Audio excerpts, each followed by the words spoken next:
clear evidence that progress has been made, and certainly not enough, right? So we are winning more games. We're not winning enough. It has to happen faster. It has to happen better and faster.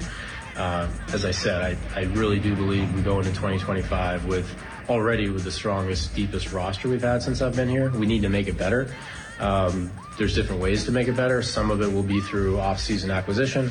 Some of it will need to be through that player improvement that I talked about.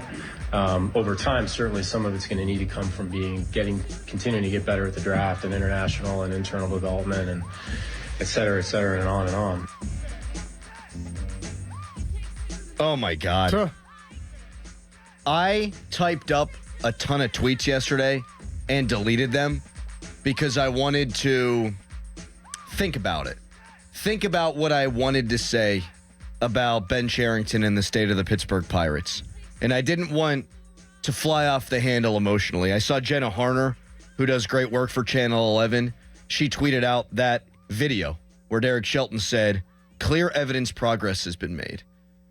And I typed up tweet after tweet after tweet, delete, delete, delete. And I slept on it. Then I wake up today and, Dorin, do you know what the Kansas City Royals will be doing on Saturday? They're going to be playing a playoff game. That's right. Against the New York Yankees. Do you happen to know how many games they lost last year? Over 100? Yep, 106.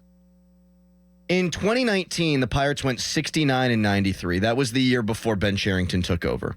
Ben Cherington's first year was the COVID year. It was goofy. They went 19-41. They won 31% of their games. That's really bad. The following year, 37% of their games. At 61-101. The following year, 62-100.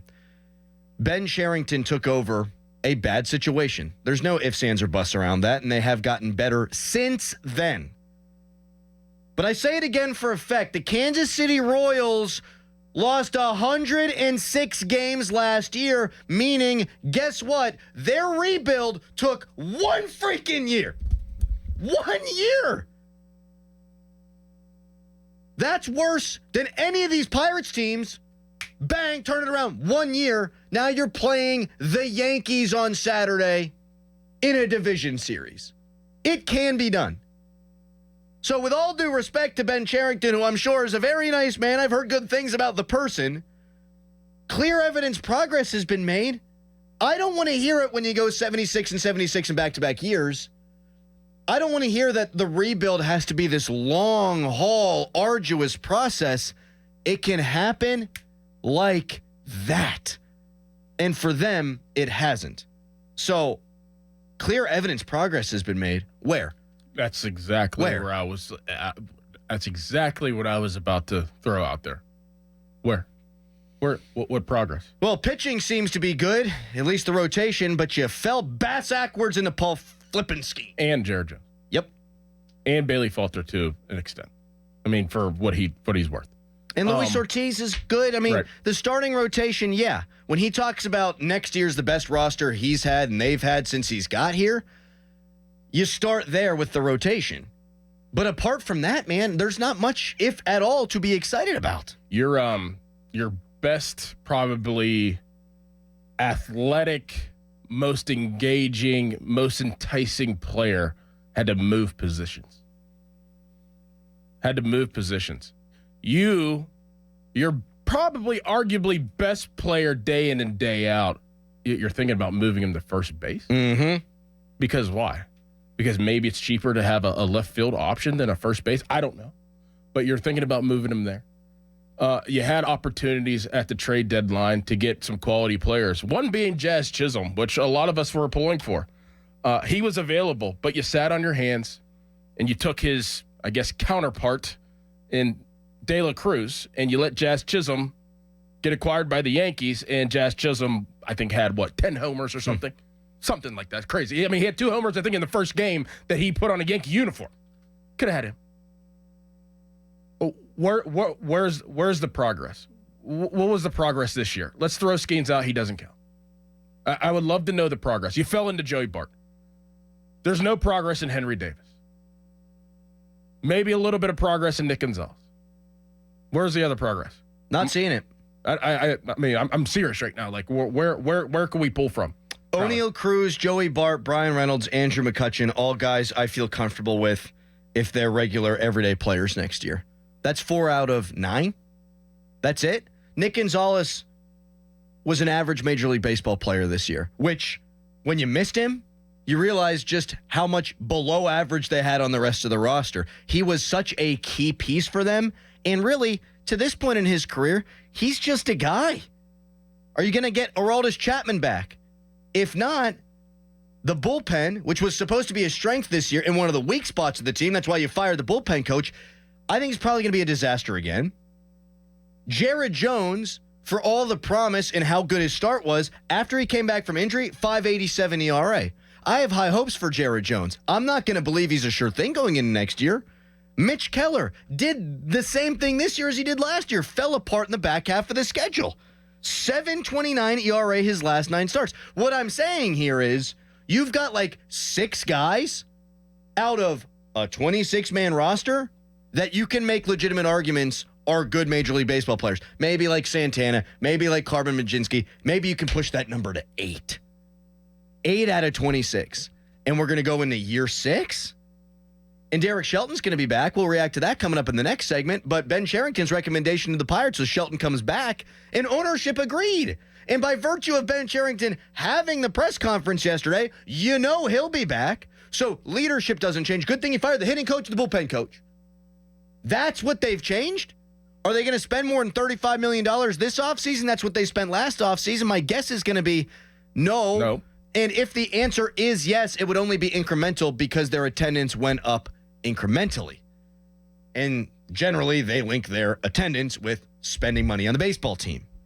So I don't know how they're going to close this gap, Dorin, between the 76 outfit that they are and have been to one that's got to win 90 games to make the playoffs. We thought maybe 84 gets it done. The Diamondbacks got left out with 89 wins. Yeah. You got to get 15 more wins. How? And actually, man, I look at this and feel like there's an antithesis of progress. You've got the best pitcher in baseball. The best pitcher in baseball. The damn Dodgers. The best pitcher in baseball. And you won exactly the same amount of games? That means you sucked a lot more everywhere else. Well, with progression, there's regression. So if they say that there is progress, if Cherington said there's been progress, let's talk about the regression. Like the regress, I guess. Yes. Let's talk about the Henry Davises. Let's talk about the Cabrian Hayes. Let's talk about the Jack Sawinski. Let's talk about the Triolos. Oh. Let's talk about the guys that actually you thought would be staples in your lineup that you could actually put that out there and win. The Connor Joes of the world. How many guys regressed this year? Everyone we just mentioned. I mean, you acquired 2 guys at the trade deadline that you thought could fit, and they regressed. They both played worse after they got here. Yes. Henry Davis, right now, is he a major leaguer? No. I don't think so. No.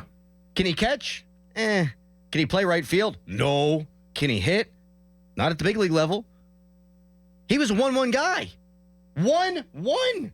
He can't hit at the major league level. You feel good about their catcher next year, who's a guy that they snagged off the waiver wire. To be a backup. Yes, they had injuries. Mm-hmm. They weren't going to get the guy. Jason DeLay gets hurt. If Jason DeLay's healthy, is Joey Bart a Pittsburgh Pirate? No. So I'm grasping at straws here for how Ben Cherington views any of this as progress. Dorin, if a year ago, stay with me here. If a year ago I go to the gym and I'm putting up 100 on my bench press, which seems accurate, and that was October 3rd last year. And before the show today, I tell you, I went to the gym. Oh, Crowley, what'd you put up on bench press? And I said 100 pounds. That's not progress. No. I ain't building muscle. I ain't breaking a sweat. They won 76 games last year. They won 76 games this year with the best pitcher in baseball. When we talk about regression only from a hitting standpoint, David Bednar is a 2-time all-star closer, one of the best in the sport. That guy, he can't be penciled in as the closer next year. They're going to. Right. He can't be. Colin Holderman was really good until he wasn't. Guys they counted on to be good and or get better, play themselves into a place where they're good, more often than not, to your point, Dorin, got worse. Whenever you head into the All-Star break and you have a winning record and you're feeling that you have a chance and you're playing pretty good baseball, and then the trade deadline comes and you collapse. And then not only do you collapse, you have the same record as you did last year. To me, that is the show. That is the ceiling of what the regime is. Yeah. That's the ceiling. You had a chance to stay in it, to stay consistent, to keep competing, and you didn't. And that falls on the manager. And then not only did you collapse, but then you have the same record as you did last year whenever you were in it at one point. Whenever you were winning and playing good baseball, what happened? What, you played better teams? That happens. That's baseball. That's sports. Win. Whenever the Padres came here, they showed you why that they're in the playoffs. And they were almost neck and neck at the time, right? Remember that? And it's like, okay, this is a true test for the Pirates to see where they're really at, to see if they can actually compete. And the Padres came in here and boat raced them. You knew that moment that the Pirates weren't ready. You knew that moment that manager, and I like him as a person, Me too. isn't ready for that moment. So whenever that did happen, and then the spiral effect rolled down the hill, how do you feel it's going to happen next year? You think it's gonna miraculously get better whenever the things are the same next year?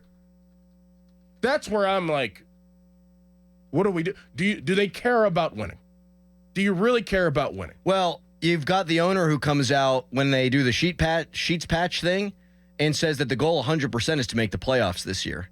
And then not only do they not make the playoffs, they don't finish with a winning record. Not only do they not finish with a winning record, they finish with the exact same record as last year. And everything's on the table at the trade deadline, before the trade deadline, right? Right. And we want to be active early, and they weren't. They waited right up until that trade deadline. And yet, nothing to see here. Status quo. Autopilot. Just keep things going the way that they've been going. You said that real well, man. Maybe 76 wins is the ceiling for this particular manager. Clearly. And numbers are numbers. I think about the Detroit Tigers too, man. A team that is now advanced to the next round, and I think a lot of us tip our caps to them for getting rid of those cheating bastard Astros. But the Tigers last year win 78 games, just two wins more than the Pirates had. This year, they're the team, seriously, that I don't think anybody in Major League Baseball will want to play in the postseason right now. I think I saw something about $18 million. I don't know what that was linked to with the Tigers. Maybe I saw their salary as compared to one guy's salary. Yeah, Josh Hader for the Houston Astros. They're not spending a ton of money, right. But they got Tariq Skubal, who's one of the best pitchers in all of baseball. He's really, I don't think he's as good as Skeens, but he is the American League version of Skeens. Yep. He's good. He's young. He throws hard. He's nasty. Mm-hmm. And they're the most dangerous team in baseball right now, the team that everybody fears. No one wants to play. They are the hot hand. And the Pirates are sitting at home. The Tigers weren't good last season. The Royals were horrendous last season. They turned it around. Bang. Bang. One off season. One player. And here the Pirates are 2 years in a row going into next season, year 6 of this regime. I don't know how anybody gets excited as a Pirates fan. I want into to. next year. I do too. I know we do. It's just hard. No one loves Wainer talking wanted baseball to yesterday. More. Yes. And he said the same thing, basically. He wants to get excited. He wants to have that feeling of the wild card series that we watched yesterday and the day before. I rooted for Detroit to beat the Astros, but part of me hurts every time a team like that wins. When the Royals win, when the Orioles win, when Detroit wins, when Milwaukee wins, when Cleveland wins, all these teams that spend more in a lot of cases than the Pirates do, when they win, you see what's possible. And then the Pirates for 5 years now, under this regime, ain't getting it done. It's frustrating. And it makes me want to cry a little bit. And perhaps I will at some point in the first hour of the show.